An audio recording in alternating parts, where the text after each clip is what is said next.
प्रतिमा. संत आणि देव वेगळा नाही, फक्त निमताना कारण आपल्याला फोटोमध्ये प्रतिमा बघण्यामध्ये वेगळे मिळतात, पण संत आणि देव बघायला जर गेलं तर संत आणि देव वेगळे नसतात. विठ्ठला विठ्ठला विठ्ठला.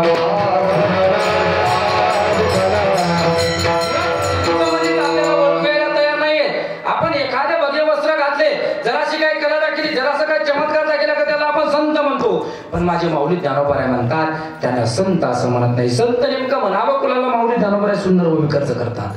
मी माझी आठवण विसरले दयाचे अंतकरण, पाथा तो संन्यासी जाण निरंतर. संत संन्यासी साधू नेमकं कुणाला म्हणावं? ज्यांच्या जीवनामधला मीपणा निघून गेला त्यांना संत म्हणावं. विठ्ठला विठ्ठला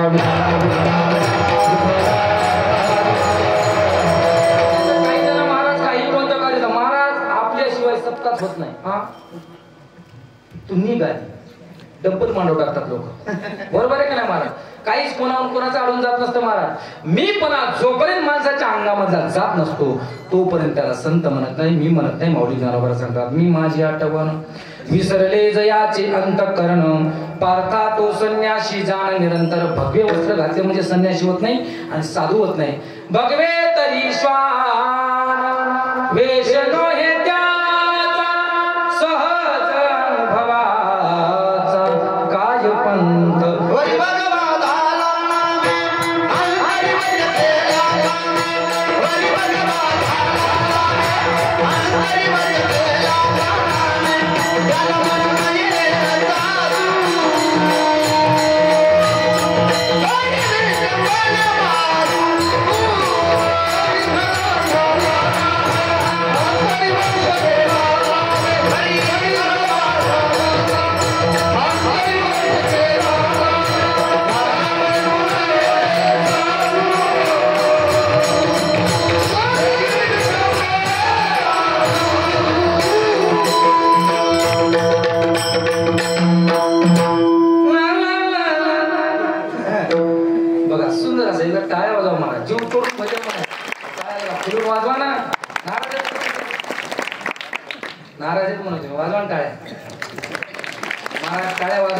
वाजवल्या पाहिजे. तुमच्या टाळ्या म्हणजे आमच्यासाठी काय असते? आशीर्वाद असते. आशीर्वाद तुमच्या मनात टाळ्या बघा ना. तुम्ही महाराज आले का नाही त्याची बॅग घ्यायची, घरामध्ये न्यायचं महाराज, हात बसायला तक्या, खायला चक्क्या महाराज. घरी गेल्यावर पाठी काय तुमच्या मनात घरी गेल्यावर का आम्हाला आरती घेऊन बायको बसली असती का? नाही म्हणून तुम्ही जोरदार टाळ्या वाजवत जा. घरी गेल्यावर टाळ्या वाजत नुसत्या परातीन भगवने वाजतात काय सांगतो मला. विठाला विठाला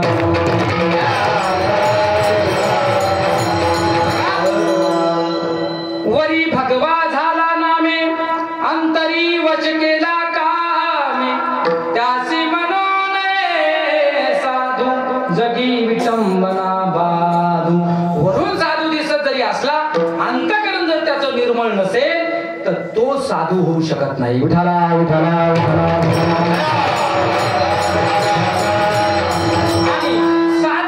आणि संत आणि देव, साधू संत हे एकच, संत आणि देव एकच असतात. निमित्त त्या प्रतिमा. मग मला सांगा, देवाचं कार्य वेगळं आहे आणि संतांचं कार्य वेगळं आहे. देवाचं कार्य कोणतं आहे? भक्ता राखी पायापासी, दुर्जनाची संहारी.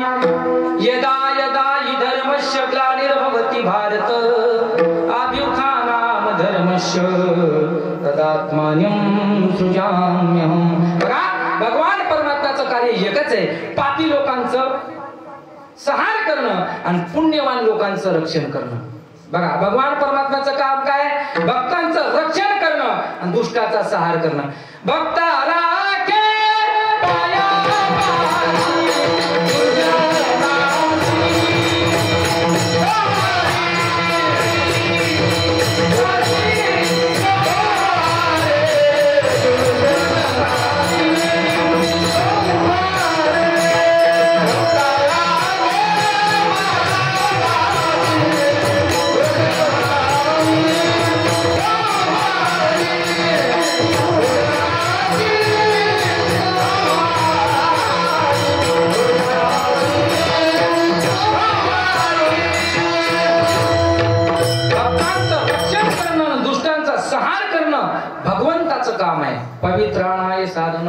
विनाशायचे दुष्कृता, विनाश करणाऱ्यांचा काटा काढणं आणि परमार्थ करणाऱ्याचा, भक्ती करणाऱ्यांना पायाजवळ ठेवणं, त्यांचं रक्षण करणं देवाचं काम आहे. बोलत चला, तुमच्याकडे बोलतात ना, बोलत चला. हा, देवाचं काम आहे भक्तांचं रक्षण करायचं आणि दुष्टाचा संहार करायचा. मग तुम्हाला बसलेल्या सर्व पारडीकर वासियांना, कोठारीकर वासियांना, रामेश्वर वासियांना, जे काय पंचक्रोशीतील सर्व श्रोते मंडळी आले, सर्व गावातील महिला मंडळ, सर्वांना एक माझा प्रश्न आहे.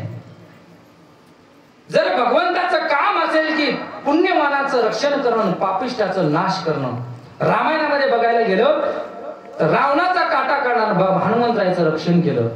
मग आपण जर बघायला गेलं तर आपण हनुमंतरायाच्या यादीमध्ये बसतो का रावणाच्या यादीमध्ये बसतो? पटकन बोलत चला, वेळ नाही आपल्याकडे, अर्धा तास उरलाय.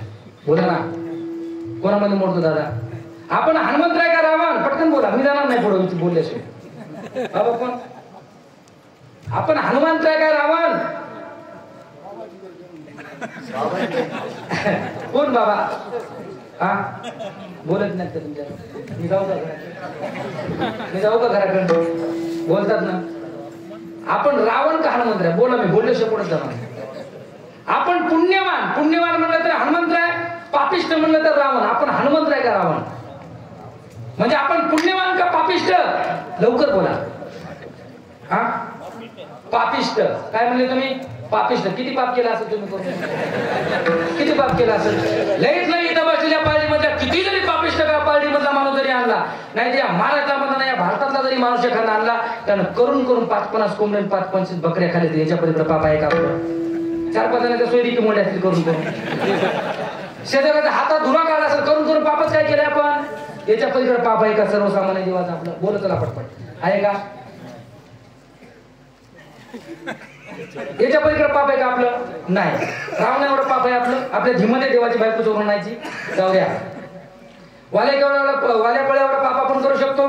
नाही करू शकत. आपण एक तर हनुमंतराय पण नाही आणि एक तर रावण पण नाही, एक तर भक्त प्रल्हाद बी नाही आणि हिरण्यकशिपू पण नाही. आपण बघायला जर गेलं तर पाप्यामध्ये मोडत नाही. एक जण उठला, महाराज म्हणला, आता बाबा जसं म्हणले पापिष्ट, महाराज म्हणला आम्ही पुण्यवान आहे. तुम्ही पुण्यवान आहे? एवढा मोठा सप्ताह करायला मला 10 लाख रुपये खर्च आहे आमचा, आणि तुम्ही म्हणता 40 वर्षापासून सप्ताह नाही, पुण्यवान नाही. पुण्यवान आहे तर आषाढीवरला गेल्यावर आधार कार्ड वय झालं नसताना, 65 वर्ष झालं नसताना 70 वर्ष करून जाता तुम्ही पुण्यवान होय? हा, वय झालेलं नसताना त्याच्यावर आधार कार्डावर वय वाढलेलं राहतं. बरोबर आहे. म्हणून आपण पापिष्टामध्ये मोडत नाहीत महाराज आणि पुण्यवानामध्ये मोडत नाहीत. मग आपलं कोण उद्धार करायचा? देवाचं काम काय? लक्ष देऊन चिंतन आहे का? देवाचं काम आहे भक्तांचं रक्षण करणं, दुष्टांचा संहार करणं. आम्ही बसलेली तर भक्तही नाहीत आणि दुष्टही नाहीत. आपलं कसं व्हायचं? बरोबर आहे की नाही? समजतंय ना? आपण भक्तामध्ये मोडणार नाही आणि पापिष्टामध्ये मोडणार नाही. म्हणून देवाला काळजी पडली, अरे आपण एकतर भक्ताचं रक्षण करू शकतो, दुष्टाचा संहार करू शकतो, पण या दोन्हीच्या मधला एक वर्ग आहे की ते पापी नाही दादा, ते पुण्यवाने नाही. मग यांचं रक्षण करायचं कोण? त्या भगवान परमात्म्याच्या अंतःकरणामध्ये तळमळ निर्माण झाली. तळमळ काय निर्माण झाली? काय? कोण म्हणलं मळमळ? शब्द सारखा आहे माता, अर्थ खूप वेगळा आहे महाराज. मळमळ आणि तळमळ कळते ना? सांगू का मळमळ कशी असती? भजन करायला उठाला उठाला.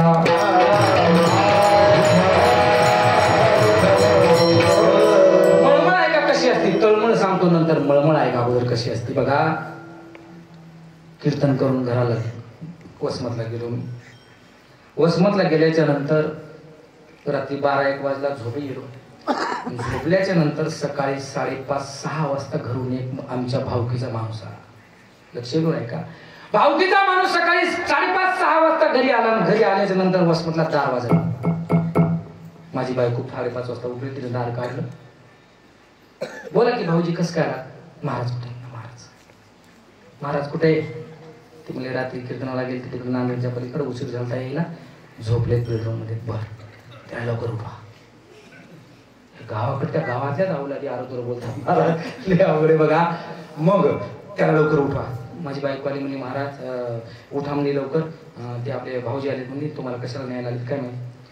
मला म्हणलं महाराज लवकर उठ लवकर उठ. कशाला? मला सांगा, तुम्ही जर बाहेर कुठं, मी समजा बाहेर राहिलाय, माझ्या गावातला माझ्या भावकीचा माणूस सकाळी 5:30-6 वाजता जर घरी येत असेल आणि अशा अवस्थेत मला उठत असेल तर मला काय वाटत? माझ्या घरातलं म्हणा माझ्या भाऊकीतलं कोणीतरी गेलं. मी पटकन उठलो, पाठवून उभं राहून म्हणलं काय? मला काय नाही. अरे म्हणलं सांग ना एवढ्या लवकर, पटकन धोतरनेस म्हणला चल लवकर. म्हणलं काय? काय नाही म्हणला, संध्याकाळी 11 वाजता लोकांच्या गावात लुटायला तुला पाणी कळते, पाणी सांग. मी नाही येड्या, मला कुठं पाणी करताय का? उगा आपलं चिंतन करत असतो, देवाची सेवा करत नाही. नाही म्हणला, खूप कीर्तन म्हणला, तुला पाणी कळते, सांग म्हणला पाणी. म्हणजे कळत नाही. त्यानं सोयीनं माऊली दादा खिशातून 20,000चं बंडल काढलं नाही हातात. म्हणजे कळतंय म्हणलं. बंडल खिशात घातलं, तसं धोतर नेसलं महाराज, असं बसून त्याच्या गाडीवर बसलो. पाणी कळत नाही मला, नाही तर पुन्हा लाईन लागणार बरं का. गेलो गावाकडे महाराज. म्हणजे कसं काय? काय नाही म्हणला. शेजारच्या नारायण तात्याला एवढं पाणी लागलंय म्हणला, एवढं पाणी लागलंय म्हणला, एवढं पाणी लागलंय, त्याचं पाणी थांबणं म्हणला, पाणीच थांबणं. पाणी सांग. आता मला कळत नाही म्हणलं, पण ते बंडल मोठं दिसलं. मी म्हणलं कळत येण्याचं नाटक केलं महाराज. त्या नारायण तात्यांची जिथं बोर पाडला होता तिथं मी गेलो महाराज. गेल्याच्यानंतर त्याला मला एक तवा घेऊन ये, एक नारळ घेऊन ये. कळलं ना वळ ना, उगाच सांगितलं आता काहीतरी 20,000साठी सोंग करावं लागेल ना. त्याच्या वावरामध्ये गेलो महाराज. उगाच वासनीचा येईल कोठ्याने, वडाचं झाड कोठ्याने, पिंपळा झाड कोठे, उगाच मध्ये मला तिथे म्हणलं बरं गेलो. सगळ्या वावरानं फिरलो महाराज. एका बाजारापाशी गेलो, तिथं मी जाऊन इथं का म्हणलं पाणी उचलून फेकायला म्हणलं. तू झालं ना महाराज ते, पण म्हणलं एक काम करावं लागतं तुला. पाणी इथं भरपूर आहे म्हणलं, पाटच वाहलाय, पण 2,000 फूट बोर घालावं लागते. मला काय वाटलं आपल्याला फक्त 20 हाप काढायचे होते. त्याला मला वाटलं हे 2,000 फूट बोर पाडीत नाही. आपले पट्ट्याला पाणी सांगायचं लागू कळत नाही, आणि 20,000 आपले पकले, ते काय बोर पाडीत नाही. मग ते म्हणला 20,000 2,000 फूट म्हणल्यावर त्यानं लगेच महाराज दिमागात कॅल्क्युलेटर सुरू केलं. सरासरी 5 लाख रुपये लागतात. 2 लाखाचा ऊस होते. गणित करायला लगेच 2 लाखाची हळद होती. आणि नांदेडला आपली मिळून राहते का शब्दात लाख रुपये. मला महाराज बोलवा बरी. आता म्हणे चळचळ लागला हात काय वापायला. पाय 2,000 फूट बोर म्हणलं तरी गडी पाडायला तयार झाला. माझं लागले हात पाय चळचळ कापा. मी आता मारते म्हणलं महाराज 2,000 फूट बोर पाडतो. पाणी लागलं. मी नक्की लागणार पाठ म्हणला महाराज. पाणी लागल्यावर भागलं नाही पाहिजे. नारायण तात्याचं गेलं पाहिजे. तिरपा हाण मुला तिरपा. मी नीट त्याच्यावर मारतो. लाव कटर. लावलं कटर महाराज. 500 फूट बोर गेला नुसता फुकुडाच. माझे लागले चळचळ हात कापायला. बघता 1,000 फूट बोर गेला. चळचळ हात कापायला लागले. माऊली दादा सारखा मित्र होता. मी दादा मला वसमतला नेऊन मारा. त्यानं मला गाडीवर बसलं. रात्री 2 वाजता वसमतला आणून ठेवलं. ब्लँकेट पांघरून झोपलं. बापू नंतर 1,500 फूट बोर गेला. बापू पाणी लागायला तयार नाही. गावचा सरपंचाचा म्हणला दाद्या घेऊ नको, टाक. एक टाक, एक महिन्याची एक टाक. ते कोण दुसरा याचा भाऊकीचा माणूस ज्येष्ठ महिन्याची एक टाक कसं लागत नाही, टाक टाक. हे तिकडे टाकू लागले पाण्यासाठी, इकडे पाणी टाकू हाणू लागले. अशी अवस्था झाली. 2,000 फूट बोर पाडला दादा. पाणी लागलं नाही. पडलं तर सकाळी 6 वाजता पुन्हा घरी आलं. वहिनी दार उघडा. काय झालं कुठे महाराज? झोपले. त्याला उठवा आधी. कस काय 2,000 फूट वर पाडायला पाणी लागलं नाही मला. ए महाराज उठ. काय तुला साधायला रे मला 20,000 घेऊन झोपला. वाटोळं झालं माझं. वाटोळं तू बी असंच वाटोळं टटकन उठला. अरे म्हणलं मग व्हायचं तर वाटोळं होईल. तू आजच्या पठ्याने वाटोळं केलं मला. आजच कशामुळे झालं? तळमळ नाही हो, मळमळीमुळे झालं. विठाला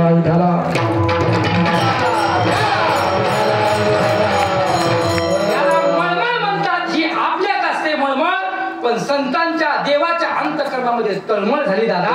आपण भक्तांचं रक्षण करू शकतो, दुष्टाचा संहार करू शकतो, पण या सर्वसामान्य लोकांचा उद्धार जर करायचा असेल तर याचा उद्धार करणं आपल्या हातात नाही. मग देवाच्या अंतःकरणामध्ये तळमळ तयार झाली. आणि ती तळमळ दिसायला कशी दिसते?